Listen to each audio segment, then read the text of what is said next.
Monsieur le Président Draghi, la doxa mondialiste actuelle voudrait faire croire que l'économie va mieux, et notamment le redressement de la croissance dans les pays de l'Union européenne serait dû à la politique accommodante de la BCE. Mais cette vision idéalisée ne prend pas en compte le niveau très élevé des risques systémiques. Pour le Front national, il y a 6 zones de danger pour l'économie mondiale sur lesquelles la BCE a une influence. Premier danger, le volume d'endettement privé au sein des pays de l'OCDE est himalayen.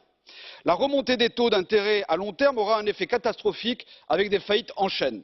Deuxième danger, le risque d'effondrement des marchés financiers, pire qu'en 2000 et 2008, aura lieu lors de la fin des injections de surliquidité des banques centrales. Troisième danger, l'expansion hors de contrôle du shadow banking.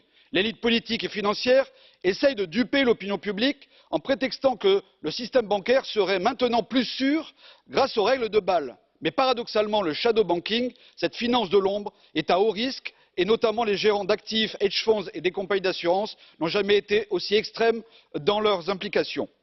Quatrième danger, les CCP. Ces chambres de compensation des marchés financiers mondiaux sont des véritables bombes à retardement.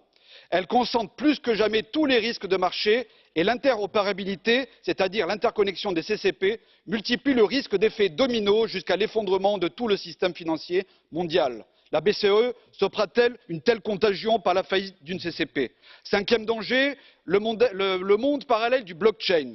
Et enfin, le danger de la cybersécurité avec des cyberattaques terroristes du système. Loin de votre résilience fantasmée, Monsieur Draghi, le modèle économique ultralibéral et mondialiste nous conduit vers le pire krach de tous les temps. J'espère que la BCE en est consciente et s'y prépare.